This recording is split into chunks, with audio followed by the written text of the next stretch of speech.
And let's go. All systems are go, dude. We're igniting those engines today. AKA Patters, Peter A. DeLuca here. Welcome back to the comic book channels of comic book channels. Puke and Explode, number 1 of 2, North Star Press. Be warned, this comic contains sex, drugs, rock and roll, violence, and stupidity. This is why, let me get a close-up of this cover so you guys can soak it in. This is why we do these things on Friday, aka Patters. We like doing black and white artwork. We like doing independent books. We like doing those deep crevices. And the reason for that is, in today's example, there's great things that lie in those cheap dollar bins. Look at the back. You guys know how much I love designed back covers. Puke and Explode.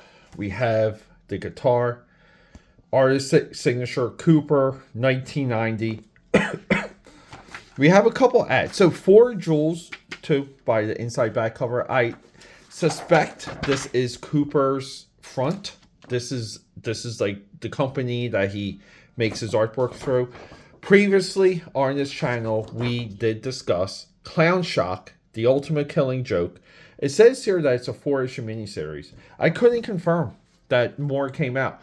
We did the first issue of this, and this is one ambitious effort. But to further what North Star Press is doing at this time, they're doing a Leatherface comic book. Later, to be licensed by Wildstorm Productions. And then we have Splatter with, look, Tim Vigil, James Ober, but Jim's, yeah, here's Jim, but we know it as James. That's the Crow guy.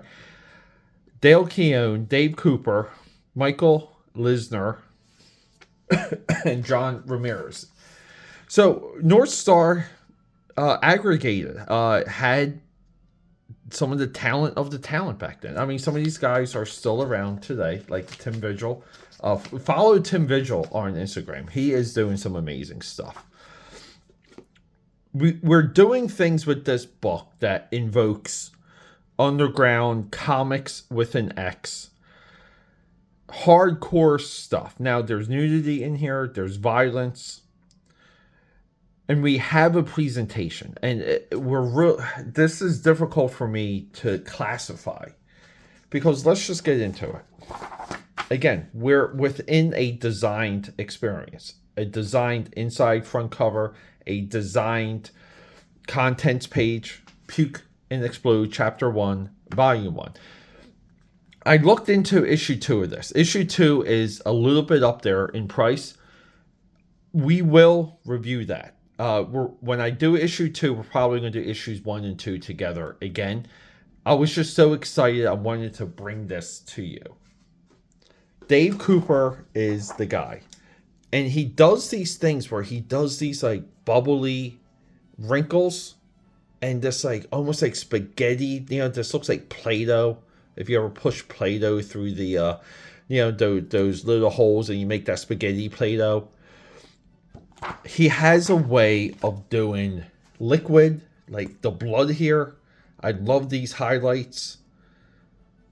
The pools of blood, the bony hands, and look, and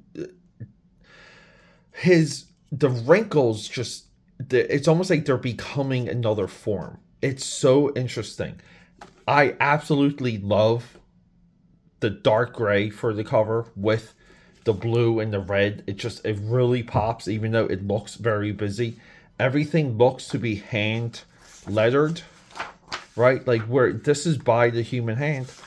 And we get into what I call storybook mode. I think this reads a little bit more like a children's book more than a comic book. But we have this amazing lettering. And look at all of his effects. Just around the word balloons. He's putting shadows around the borders. I mean, and this looks painted. This looks like fully painted, but it's in black and white. I question if it was in like full color the entire time and it just happened to reproduce well black and white. I don't know. But yeah, we have a guy. He has a girl. The girl's narrating. and they're just down and out. When statistics were released indicating a dramatic rise in the suicide rate since Tiffin's appointment, he resigned his post dissatisfied because he was he was a suicide hotline operator, and people were just killing themselves. And we can see her. She's just, I mean, like, we've seen this girl in local dive bars. We know this girl. Guys, I am all in on the Italian espresso, by the way. But look, I love the cigarettes and the crumbs and all the little debris and the dirt around here. Even here, like how he breaks up the caption panel and just expands it. It really is. It's so, it's just nothing but imagination. I mean, fast forward a little bit into the future and we see this elderly man. So we're already getting a sense that he's going to end, like, our Tiffin, our main, our guy, our protagonist, sorry, not antagonist, but protagonist. He's going to end up in the wheelchair. But look at, like, the highlights and these, like, these little glow pops. Look, everything here around the guitar store. So basically, the guy, playing guitar all day, all night. He's annoying people. People are saying, like, "Oh, we gotta spend money. Maybe we should just pay him." So he stops, but he plays all night. He's driving people crazy. But then eventually he gets good. And look at this thing. Like, he's so good with the liquid. See how the liquid's just, like, dripping off the curb here into a puddle. This is, I know I say this about some pieces. This is going to be next to me for quite some time. I'm going to be, like, traveling with this. This is going to be by my side for a very long time. Because here, like, he's drinking this alcohol and it's just flowing off of his hand onto the guitar. And he's being picked up by a record executive. So a executive hears him playing, starts giving him money. He's about to get arrested. He pays off the cops. He doesn't get arrested, and the cops are like, here, look, they'll buy us a lot of donuts because they're cops, and we have to have the donut jokes. But look at this hand, AKAPADers. This is so nice. Chapter 2. Here we go. This is Tiffin, our boy. He is now a famous rock star. He's got all the money. He goes around in limos. And he kind of goes back to his girl. And we see, he's with, he's, like, cheating on her. He's wrapped up in the lifestyle. But look at this New York City landscape. Look at this view. Like, this is, again, too, look, he doesn't draw to the horizon for these buildings. Again, like, he hides the wheels perfectly. We're there. But we're dealing with an individual, Dave Cooper here. We can see he's what I would call, like, a raw illustrator. So some of his models are there. Is this the same guy? It doesn't matter. We're told it's the same guy. We're moving forward. Usually when he draws the girlfriend, she's on cue. But yeah, and we get these, like, producers. And we learn that he kind of, like, works all night. And all of these guitarist guys and these other musicians, they have their 40,000 hours. They played around the world. They play for this guy, that guy. Well, this is the studio band.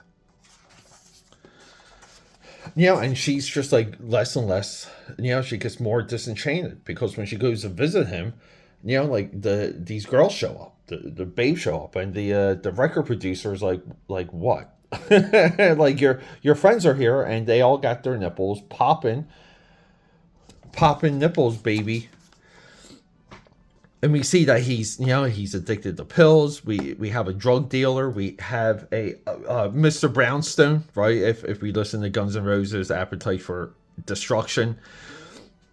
But we get this, like, these details, like the amplifier is exaggerated, like the waffle for the amplifier is a little bit cranked up. All the dials are cranked up. Like the corner guards are, like, everything's just heightened perfectly. Look, even this girl too, she's got like a beer can like on her ass, pacified. It's just chapter 3. This guy creates an album, really the album's like really loud noise, which is great. Yeah, and everyone shows up to the record store. So like life is, so many good things are happening for this like Tiffin guy.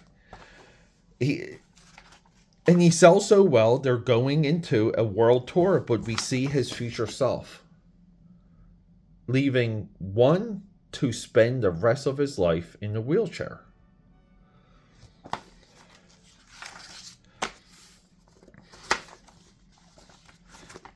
And look, he gets on TV. I think this is like a little bit where he's like, I'm sorry guys, I'm just looking at this camera. Look how we drew this camera. And he does like basic things where, again, like we're not rotating the camera. Like everything is basically at eye level, but he layers things. And this is like something, if you watch enough of Top Cow Tuesdays, this is, again, just like, it's a layout technique. It's a alignment technique that Mark Silvestri, he's perfected it. This guy, I would say if he's still drawing, he also perfected it. And I just love these panels. Just the detail, the texture in them. But yeah, so he's shooting commercials. He's shooting movies, becoming a worldwide sensation. And but he gets like less, like he's less and less happy, which we kind of see that coming. And he's more medicated, and he's got more girls, and the girlfriend is further and further away from him. So one night he gets totally blazed, like he just gets so wasted, he is out of his mind. He just wanders into a park, and these kids show up, and look, they have swastikas, so that means, this is where Toxic Avenger and Dark Knight Returns, like all the kid gangs at this time had like swastikas. But they basically like beat the living crap out of him. But look at the liquid, look at the blood like coming off of the panel. Yeah, they beat the crap out of him, and then they tattoo like a swastika on his forehead. And then, like, we kind of speed forward, and he's an old man in a wheelchair, and it's so depressing. It's just upsetting. And I don't think the last comic I had this sort of reaction with was definitely The Crow. Like, The Crow has a similar feeling when you're reading it, and I'm kind of afraid to like read issue 2, because like I don't want this to get spoiled. But even here, like when he's attacking like the roadie, and they kind of pay off the cops, right? Like pay off the cops, or like the guy fell down, right? Like he's just like more and more like unhinged. So like they make him do bad things, so you're not totally upset when bad things happen to him. But AKA Padders, this is what the Friday stuff is all about. I mean, look at his, like, the drug dealer. I mean, like, on model. And it's so much easier to draw, like, the exaggerated characters on model. Like the record producer, like the executive guy. This is a beyond talent level. And we can only assume that this dude's young, right? Like, he's got to be a young person. I tried Googling him. I tried looking him up. Anyone out there, let me know if you know who Dave Cooper is. And I'm going to put that in the description and, like throughout the headline and the thumbnail for this video. This is affordable. Go out there, order it, buy it. If you want to spend the money, get issue 2, but issue 1 seems to be way more available at this time. And this is like, this is why we read comics, and this is why we dig through bins, because this is what we want to find.